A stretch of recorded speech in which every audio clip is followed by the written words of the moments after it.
Ja morjesta vaan kaikki, meikäläinen Zone VD ja jälleen lähtee näitten nuorten kanssa pitämään erittäin hauskaa liikunnan parissa. Meillä on nimittäin luvassa ei puuhapeteilyä, vaan ihmiskeilausta.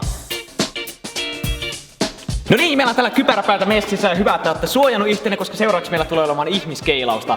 Teidät tullaan pian jakamaan 2 joukkueeseen ja tämän jälkeen loput pelaajat tulee tänne keiloiksi. Kaikilla keiloja tulee olemaan kypärä päässä, koska nämä tiimit tulee vuorotellen heittämään pompun kautta palloja teidän päitä kohti. Aina kun osutaan näitä keiloja päähän, siitä saadaan piste. Eli aivan keilauksen omaisesti, jos osutte keilaan päähän, niin se tulee pois sieltä ja loput keilat jää paikalle. Tämän jälkeen katsotaan, kumpi joukkue saa enemmän pisteitä. Okei, onko kaikki valmiina? Joo!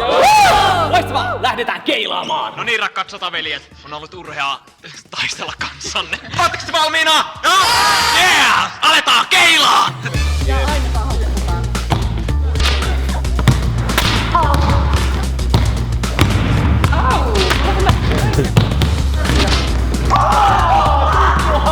Noin! Meillä on vielä viimeinen hengissä.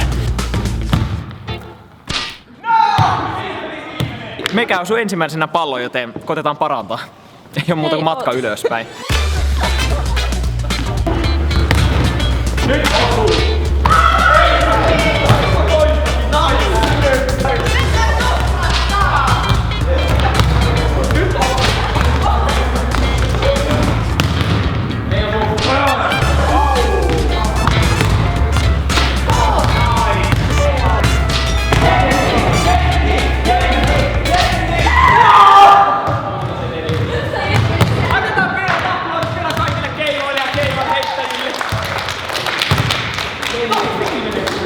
Okei, loistavaa keilat. Mikä teillä on meininki?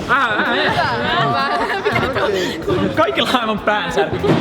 Hei, miten sä olit ensimmäinen siinä keilamuodostelmassa? No, oli aika kauheeta auttaa, mutta se oli tosi kiva sitten. Niin. Niin kuin yleisesti ottaen. Yleisesti ottaen. Ei, se hetki kun ootti, että se tulee päähän, ei se ollut kivaa, mutta siis niin muuten. Yleisesti ottaen nautin kaikista muusta. Entä sulla? Mitä sä tykkäsit? Oli ihan jees, vähän pelotti siinä kun pallo tuli. Älä vaan. Sitten kun välillä se tuli niin korkealta, niin oli sillai... Sitten se joku tyttö veti varmaan 2 kertaa doublet meistä.